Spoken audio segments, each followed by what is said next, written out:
అభ్యర్థుల మార్పులు పెద్ద ఎత్తున చేస్తామన్నాడు జగన్మోహన్ రెడ్డి గారు. దీనిపైన మీ అభిప్రాయం క్లుప్తంగా? చేస్తారు సార్. ఇప్పుడు అభ్యర్థులు మార్పు చేసుకోవడం అనేది తప్పు కాదు. వాళ్ళకు ఒక సర్వే రిపోర్ట్లు ఉంటాయి. తెలుగుదేశం అయినా, జనసేన అయినా, వైసీపీ అయినా. ముఖ్యమంత్రి గారు అయితే మరీ సూక్ష్మంగా సర్వేలు చేసుకుని 1కి 10 ఏ అభ్యర్థి ఇచ్చినా ఉన్నాడు. ఎందుకంటే పార్టీ మైనస్ అయిందండి. ప్రభుత్వ పరిపాలన విధానాల మూలన మీకు ఒక మాట చెప్తాను. 5 సంవత్సరాల పరిపాలనా కాలంలో జగన్మోహన్ రెడ్డి గారు పెట్టిన ఒక పరిశ్రమ పేరు చెప్పండి. ఒకటే కాదు 100 వచ్చాయని చెప్పేసి. 100 వచ్చాయి. మాకైతే కనిపించవు. మీకు హైదరాబాద్లో కనిపిస్తాయేమో. మాకైతే లిస్టే వదిలేరు కదా. జాబ్ క్యాలెండర్ లేదు కదా సార్. ప్రతి సంవత్సరం జాబ్ క్యాలెండర్ ఉన్నాడు. ఉపాధి లేదు కదా సార్. వాలంటరీ సచివాలయం పెద్ద ఎత్తున ఉద్యోగాలు భర్తీ చేయడం 5,000 రూపాయలు సార్ వాలంటీర్కి. దాన్ని ఉద్యోగం అని అనుకుంటే నేను చేయగలిగింది ఏం లేదు. వాలంటీర్కి 5,000. సచివాలయం 23,000 రూపాయలు బాలకోట 14,000 సార్ మొట్టమొదటి ఇచ్చింది. తర్వాత ఇచ్చింది 23,000 మీరు అన్నట్టుగా. ఇప్పుడు ఉపాధి అవకాశాలు పెంచాలి, ఉద్యోగాలు ఇవ్వాలి. డిఎస్సి ఇంతవరకు లేదు సార్. ఉద్యోగస్తులు జీతాలు లేవు సార్. యూనో తెలుసా మీకు? అంగన్వాడీ టీచర్ జీతాలకు డబ్బులు లేవు సార్. అప్పులు తప్ప. మా అప్పు 11 లక్షల కోట్లు. 11 లక్షల కోట్లు మా అప్పు. ఎక్కడ ఏ ప్రాజెక్టు కట్టదా. 72% పూర్తయిన పోలవరాన్ని కూడా పూర్తి చేయలేకపోయాం. రాజధానినే లేకుండా చేసుకున్నాం. ఎక్కడుంది అభివృద్ధి? కాబట్టి ప్రభుత్వం కుదేలైపోవటం మూలన రేపు పొద్దున గెలవమనే ఒక భయం చేత రాష్ట్రం కూడా దిగాలు పడుతుందని చెప్పిస్తేనే తన పార్టీలో ఉన్న మెంబర్స్ బయటికి వెళ్ళిపోతున్నారు. ప్రభుత్వ బలహీనత కారణం అదే.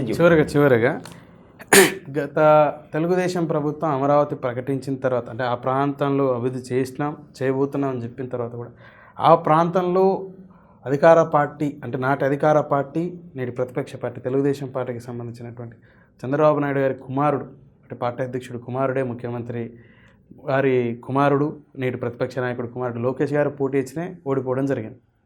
ఇక్కడ నిజంగా అభివృద్ధి జరిగింటే అక్కడ ప్రజలకు విశ్వాసం ఉండింటే జరుగుతుందని ఓడగొట్టరు కదా అని అది ఈ 5 ఏళ్లలో పెద్ద ఎత్తున వాదన తీసుకొచ్చారు. అది కూడా ఒక చిన్న సామాన్యుడు ఆర్కే గారు ఓడగొట్టడం జరిగింది. రేపు ఒక చిన్న వ్యక్తిని, మహిళని లోకేష్ గారి మీద దింపబోతా ఉన్నారు. ఎట్లుంటుంది మంగళగిరి పరిస్థితి? నరసింహ గారు, రాజకీయాల్లో గెలుపోవటములు ఉంటాయా? గెలిపే ఉంటుందా? గెలుపోవటములు ఉంటాయి. అయితే అభివృద్ధి చేసినామని చెప్పేసి అంటే చేస్తున్నాం అని ప్రజలు విశ్వసిస్తే గెలిపే ఉంటుంది. వారికి ఎన్టీ రామారావు గారు ఓడిపోయాడు చిత్తరంజన్ దాస్ మీద. తెలుసు? కల్వకుర్తి మీద రామారావు గారు ఓడిపోయారు సార్. భారతదేశానికి ఉక్కు మహిళగా పిలువబడేటువంటి ఇందిరాగాంధీ గారు భారతదేశంలో ఓడిపోయారు. ఇందిరాగాంధీ ఓడిపోయారు. ఇందిరాగాంధీ గారు, రామారావు గారే కాదు, భారతదేశంలో ఉద్దండులుగా పిలువబడే. అంతెందుకు, తెలంగాణ జాతిపిదగా ఈ తెలంగాణ సమాజం చాలా వరకు పిలువబడేటువంటి కేసీఆర్ గారే నిన్న ఒక సామాన్యుడి చేతిలో, అంతవరకు శాసనసభ్యుడు కూడా కానటువంటి వ్యక్తి చేతిలో, వెంకటరమణారెడ్డి గారి చేతిలో, నాటి ముఖ్యమంత్రి, నేటి ప్రతిపక్ష నాయకుడు, నాడు ఒక పార్టీ, జాతీయ పార్టీకి అధ్యక్షుడిగా, రాష్ట్ర పార్టీ అధ్యక్షుడిగా, నేడు రాష్ట్రకి ముఖ్యమంత్రిగా ఉన్నటువంటి వ్యక్తి చేతిలో ఒక సామాన్యుడు గెలుపోవటం అన్నది మీరు అన్నది వేరు. కానీ ఆ ప్రాంతంలో అభివృద్ధి, ఇప్పుడు రేవంత్ రెడ్డి గారు ఆ ప్రాంతానికి సంబంధించిన వ్యక్తి కాదు, కేసీఆర్ గారు ఆ ప్రాంతానికి సంబంధించిన వ్యక్తి. మీరు మంగళగిరి లోకేష్ గారు గెలుస్తారా లేదా అని అడుగుతున్నారు. సూటి ప్రశ్న. సాధారణ మహిళ గెలుపోవటంలో గెలిపే ఉంటుందా? పోటీలో గెలుపోవటం రెండు ఉంటాయి. రామారావు ఓడిపోయాడని చెప్తున్నా. ఇందిరాగాంధీ అంతటా మనిషి ఓడిపోయిందని మీరు చెప్తున్నారు. లోకేష్ ఓడిపోయారు. లోకేష్ గారు మళ్ళీ ఓడిపోతారు. విజయం గారు ఓడిపోయారు. అది ఎన్నికలవి. ఎన్నికలలో శతకోటి లింగాల కనంత కోటి ఉపాయాలని 1,00,000 భంగిమలు పనిచేస్తాయి. గజకర్ణ, గోకర్ణ, టక్కు, టమారా విద్యలు అవి ఆయా రాజకీయ పార్టీలు తీసుకునే నిర్ణయాల మీద ఆధారపడి ఉంటాయి. వీడు ఓడిపోయాడు కాబట్టి వీడు పనికిరాడా? వీడికి ఎలా ఈ పార్టీ అధికారంలోకి రాలేదు కాబట్టి ఇక ఆ పార్టీ పనికిరాదా? ఒకప్పుడు కాంగ్రెస్ పార్టీకి ఉమ్మడి ఆంధ్రప్రదేశ్లో 26 సీట్లు. జనార్దన్ రెడ్డి గారు ప్రతిపక్ష పార్టీ నాయకుడు. 26 సీట్లు కాంగ్రెస్ పార్టీని రాజశేఖర రెడ్డి గారు అధికారంలోకి 2 సార్లు తెచ్చిండు. అలాగనే ఉంటుంది ఆ పార్టీ. డి శ్రీనివాస్ బొత్స గారి సహకారంతో. ఇప్పుడు అవి రాజకీయాల కురుక్షేత్రం సార్. మీరు జగన్మోహన్ రెడ్డి చెప్పట్లే ఈసారి లోకేష్ గారు గెలుస్తున్నారా, మంగళగిరి ప్రాంతంలో ఓడిపోతున్నారా అని? గెలుస్తారా ఓడిపోతారంటానికి నేను అంతరాలు కట్టుకొని మీ స్టూడియోలోకి వస్తే చెప్తా. విభూది అంతరాలు. ఆ ప్రాంతంలో రైతులు మీరు సఫర్ అవుతా ఉన్నారు అని చెప్పేసి అన్నారు. అప్పుడు సఫర్ అవుతున్నప్పుడు అధికార పార్టీకి ఓటేసే పరిస్థితి తప్పనిసరిగా ప్రభావం ఉంటుంది. తప్పనిసరిగా ప్రభుత్వానికి బలహీనమైన అంశమే ఉంటుంది. బలహీనమైన అంశం ఉంటుంది, తప్పనిసరిగా ఓడిపోతుండం. ఇందాక మీకు చెప్పింది ఈ 3 జిల్లాల్లో వైసీపీ ఉండదని చెప్తున్నా. కృష్ణా, గుంటూరు, ప్రకాశం జిల్లాల్లో ఆ ఉద్యమ ప్రభావం పెద్ద ఎత్తున ఉంది. పెద్ద ఎత్తున ఆ ఉద్యమ ప్రభావం ఉంది. నేను చెప్పడం కాదు సార్, జగన్మోహన్ రెడ్డి గారు అభ్యర్థులు మార్చుకుంటున్నాడంటేనే ఓడిపోతున్నాడని అర్థం. ఎర్రగొండపాలెంలో ఉన్న మంత్రి గారిని తెచ్చేసేసి సంతాన ఉత్తరపాటు ఎందుకు వేస్తాడు సార్? సంతాన ఉత్తరపాటు మరో చోట ఎందుకు వేస్తారు? అక్కడ వ్యతిరేకత ఉంది కాబట్టి, అభ్యర్థినన్నా మారిస్తే కనీసం ఉపశమనం దొరుకుతుంది కాబట్టి. ఉపశమనం దొరుకుతుందంటారా? దొరుకుతుందని ప్రయత్నం, వారి ప్రయత్నం. ఓకే, మీరు విశ్వసిస్తారా? దొరుకుతుందంటారా? తప్పనిసరిగా ఇట్టి పరిస్థితుల్లో ప్రభుత్వం రాదు సార్. ఎందుకంటే చివరిగా బాలకోటయ్య గారు, 5 సంవత్సరాలలో జగన్మోహన్ రెడ్డి గారి పరిపాలన దళితులకు జరిగినటువంటి మేలు ఏంటి అంటే? సున్నా అని చెప్తాను, గుండు సున్నా సార్. అసలు ఆంధ్రప్రదేశ్లో మొట్టమొదటిసారిగా దగా పడ్డది, దిగాలు పడ్డది, నాశనం అయ్యింది దళితులమే.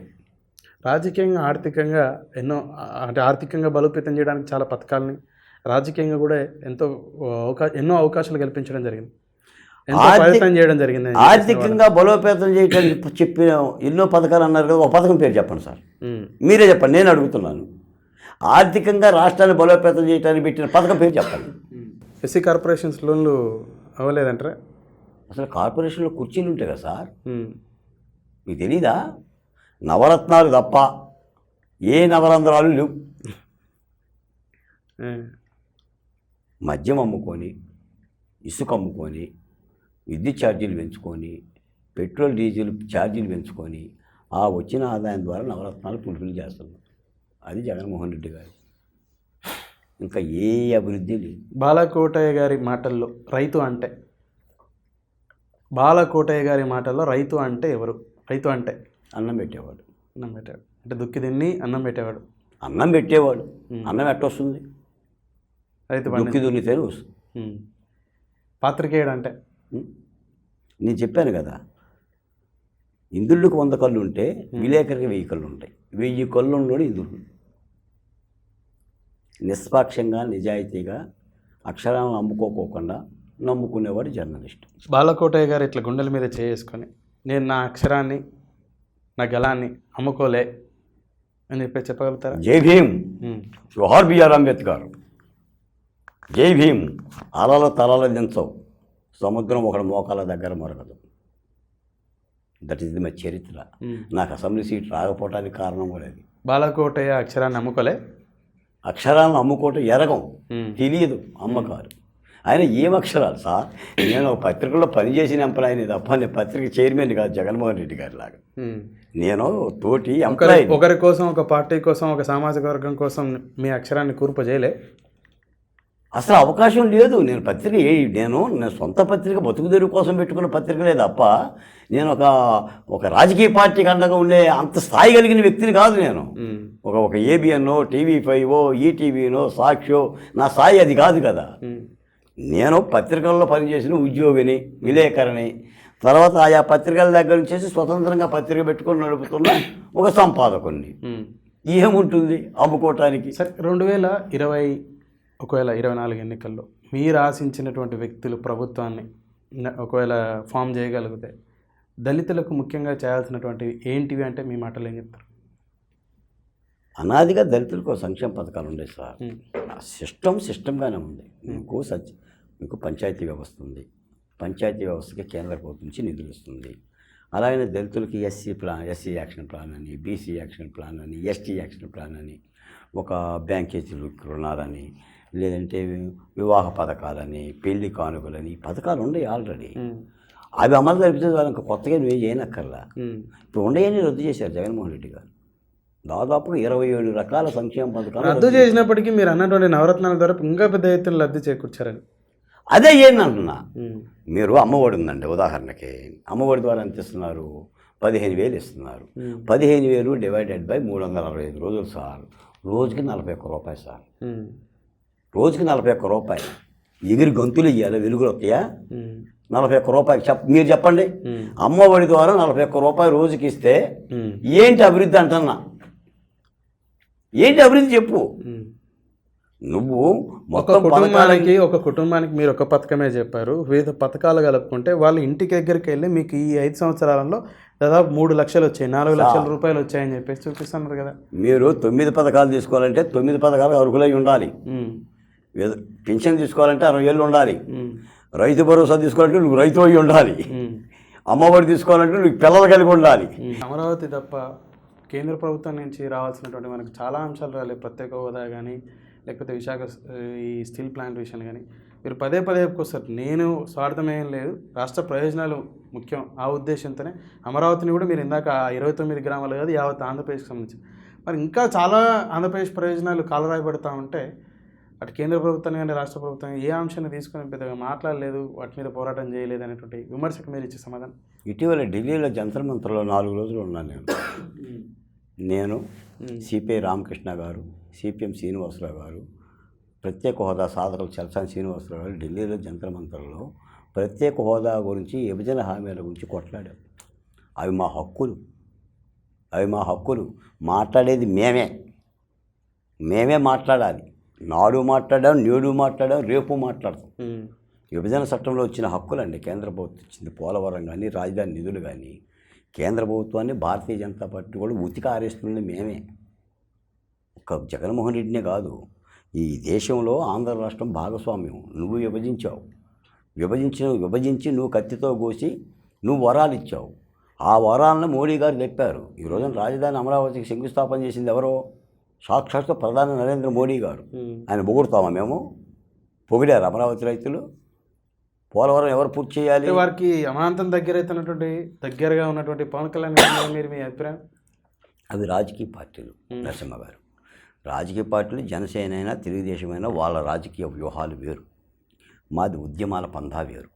నేను ఒక రాజకీయ ప్రతినిధిని అయితే నాకు ఒక రాజకీయ పార్టీ ఉంటే, నాకు కూడా రాజకీయ పార్టీ పొత్తుంటే మీరు రాజకీయంగా అడిగే ప్రతి ప్రశ్నకి సమాధానం చెప్తాం. అసలు మా గుర్తింపు కోసం మేము కొట్లాడుతున్నాం ప్రతిపక్ష పార్టీల దగ్గర కూడా. మీ గుర్తింపు కోసం అదే మరి అసెంబ్లీలో మాకు సీటు కావాలి, మాకు గుర్తింపు కావాలి, అమరావతి గలం వినిపించాలి, బహుజన కులాల గలం వినిపించాలి. పవన్ కళ్యాణ్ గారు ఆంధ్రప్రదేశ్ ప్రయోజనాల కోసం పెద్ద ఎత్తున పోట్లాడుతున్నా అని చెప్పేసి అంటా ఉన్నారు.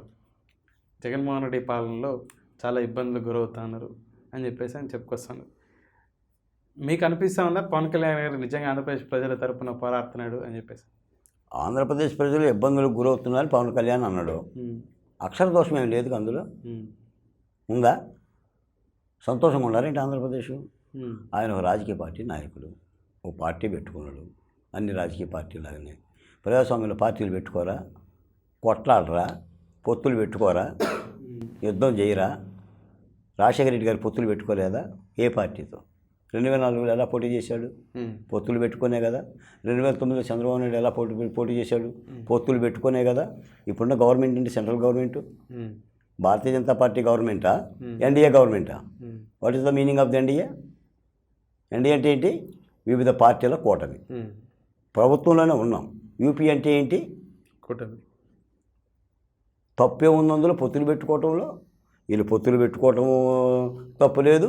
ఆ పొత్తుల్ని ఆయన విమర్శించడం ఆంధ్రప్రదేశ్ ప్రయోజనాల కోసం కాదు, చంద్రబాబు నాయుడు ప్రయోజనం కోసం, వారికి లబ్ధి చేకూర్చడానికి, వారి పార్టీని అధికారాన్ని తీసుకురావడానికి ఎప్పుడు పల్లకి మోస్తా ఉంటాడు. కాపుల్ని కమ్మలకు తాకటువంటి విమర్శకు ఇప్పుడు ఆయన సమాధానం. అధికార పార్టీ చెప్పే విమర్శకి నేను జనసేన కార్యకర్తను కాదు, తెలుగుదేశం కార్యకర్తను కాదు, నేను ఆ పార్టీలో ఆంధ్రప్రదేశ్ సమాజంలో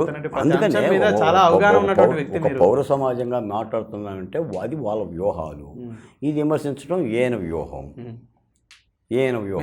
మీరు సమర్థించడం వద్దు, విమర్శించడం వద్దు. ప్రజల ప్రయోజనాల కోసమా లేకపోతే చంద్రబాబు నాయుడు ప్రయోజనం కోసం పవన్ కళ్యాణ్ గారు పోరాడుతున్నారు? ఒక పార్టీ ఒక నాయకుడి ప్రయోజనాల కోసం పొత్తులు పెట్టుకొస్తారు. ఆ పార్టీ ఎట్టెదగాలని పెట్టుకుంటుంది. మీకు బీఎస్పీ అని పేరున్నారు బహుజన సమాజ్ పార్టీ. ఓట్లు మీవి సీట్లు మావే అని దాని నినాదం. దాని నినాదమే అగ్రవర్ణాలనే ఓట్లు మీవి సీట్లు మావే అనే నినాదం. ఇప్పుడే ఒక టీవీలో మాట్లాడే ఇదే అంశం మీద పవన్ కళ్యాణ్ గారి అంశం వస్తే, ఆ ఉత్తరప్రదేశ్లో 80% సీట్లు బ్రాహ్మణులకు ఇచ్చారు బీఎస్పీ. బ్రాహ్మణులు తిడుతూ ఎన్నికలు వచ్చేసరికి అక్కడ ఇచ్చారు కాంశీరామ్ గారు, అధికారంలోకి వచ్చేసారు. బీఎస్పీ ముఖ్యమంత్రి పదవి అయింది. ఎన్నికల్లో వ్యూహాలు ఉంటాయి, కులాలు ఉన్నాయి కాబట్టి, ఎత్తుగడలు ఉన్నాయి కాబట్టి, బలాబలాలను బట్టి వ్యూహాలు ఉంటాయి. ఇప్పుడు 4 ఆవుల కథ పంచరామ్ గారు ఏది బ్రాహ్మణులకి 80% సీట్లు ఇచ్చాడు. దళితుల పార్టీ చెప్పుకునేటట్టు బీఎస్పీ ఇస్తే అధికారంలోకి వచ్చింది. మీకు చిన్నసూరి గారు 2 కథలు రాస్తారు. ఒకటి మిత్రభేదము, ఒకటి మిత్రలాభము. మిత్రులు నలుగురు కలిసి ఉంటే పులి నుంచి కాపాడబడతాం, మిత్రులు నలుగురు విడివిడిగా ఉంటే పులి నుంచి వేటాడబడతాం. ఈ ఎన్నికల్లో కూడా అదే సూత్రం.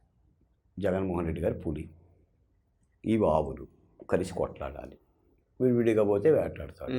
ఆయన విడివిడిగా పోతే చూద్దామని చెప్పి వెయిట్ చేస్తున్నారు. నల్లావు పుల్లావుతో కలవకూడదు, పుల్లావు ఎర్రావుతో కలవకూడదు, వేటాడటానికి. అది ఆయన నైజం అంతే. సో జగన్మోహన్ రెడ్డి గారు పులి అని చెప్పేసి అని చెప్పుకొచ్చారు. ధన్యవాదాలు, మీ సమయాన్ని చాలా వరకు. జగన్మోహన్ రెడ్డి గారు పులి అంటే అది అవార్డు కాదు. పుల్లులు అట్లా వెలుగులోనే ఉండాలి, జనారణ్యంలో ఉండకూడదు, లేదా బందికానాలో ఉండాలి, లేదా సరసాలలో ఉండాలి. దాని అర్థం అది పులి అంటే. మానవ సమూహంలో ఉండకూడదు పులి. మీరు వెళ్తారా పులి దగ్గరికి? వాడు చెప్తాడు కదా సినిమాలో, పులిని చూడాలనుకో, ఫోటో దిగాలనుకో మాకు, అది పరిస్థితి. Right, fine sir. Again thanks, మీరు చాలా సమయం మాకు కేటాయించారు. ధన్యవాదాలండి. ధన్యవాదాలు.